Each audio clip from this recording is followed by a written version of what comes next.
Hi, I'm Cama Campbell here with Campbells&Beer doing a solo project.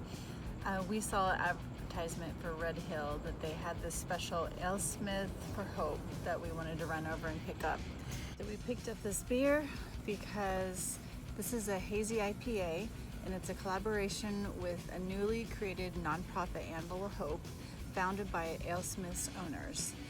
And this beer is their commitment to assist communities to help frontline workers impacted by COVID-19. So you can see it's a hazy, fruity beer with pineapple, citrus, and tropical fruits.